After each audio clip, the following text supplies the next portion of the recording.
Greetings loyal subscribers and honoured guests. Welcome to the start of a brand new series on RMGB TV entitled The A to Z of Amiga. I've wanted to broaden my retro coverage on the channel for a while now, and together with my retrograde series this is the result. Throughout the season I will be taking one game from each letter of the alphabet all the way from A to Z. Some of these I am already familiar with, others I will be playing for the first time, so hopefully it will be a fun time for all. First up, A is for Agony. Agony was released in 1992 by Psygnosis, who had already built quite a reputation for interesting games thanks to the likes of Shadow of the Beast, Lemmings, Menace and Blood Money. The developer, RMGB, initially started designing the game to be a sequel to their earlier title, Unreal. However, one of the lead coders was called up for military service, so the decision was made to change the game into a horizontal shooter, as that was perceived to be easier to make. That may be true, but given the amount of detailed art and tunes that went into the title, there was still a ton of difficult work involved. Psygnosis came on board after the team showed off what they'd made so far at the 1991 ECTS in London. Steve Riding, a producer at the publisher, came by the Ubisoft booth to view an early prototype. Impressed with what he saw, he offered RMGB a deal, along with support from many well-known composers. In the game, you take control of Alestes, who has morphed into the form of an owl, in order to do battle against all sorts of horrible creatures across 6 sizable levels. I had always believed that Psygnosis decided to make a game featuring an owl because it had kind of become the company mascot, being featured in their logo after all. Apparently though, it was RMGB who chose the creature because they thought it would animate well. They were right, but again it took a lot of hard work to pull off the flying effect.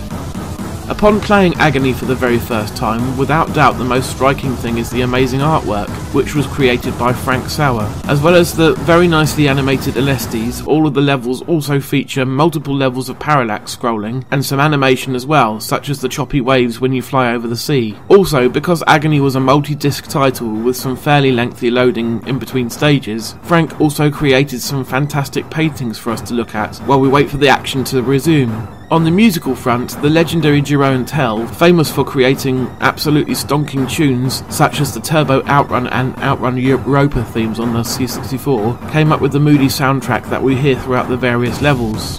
Other well-known composers like Alistair Brimble contributed tunes for the loading screens, and all of this gelled together to make Agony the audio-visual tour de force that it is.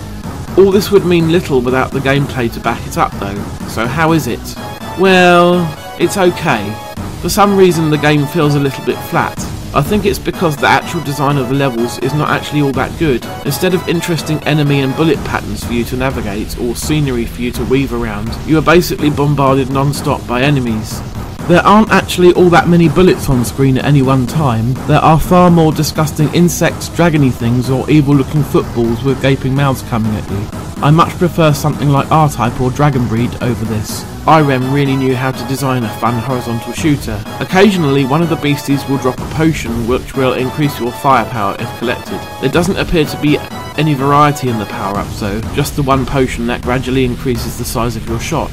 Before I wrap things up with my final opinion and overall score, I thought it would be interesting if I take a look at the magazine reviews that came out back in the day and see what the general consensus was. I'm actually fairly surprised because of the 14 reviews available via the Amiga magazine rack. The majority are hovering around the mid 80% range, with a couple above 90% and 4 in the lower 70s or lower. Now, I haven't really got time to read through all 14 reviews, so I'm going to take a cross-section and read one extremely positive review, one middling and one negative. From towards the top of the table we have a review by Amaya Lopez for Zero, a magazine I actually used to buy and read every month at the time. I probably owned this very issue at one point. She says, I really like the orchestral soundtrack and the difficulty level seems to be pitched just right. You're hooked early on and left with an aching trigger finger. My only criticism is that there's not a great deal of depth to the whole thing. From the mid-tier reviews, Stuart Campbell of Amiga Power said, it's astonishingly lovely to look at but very simplistic to play.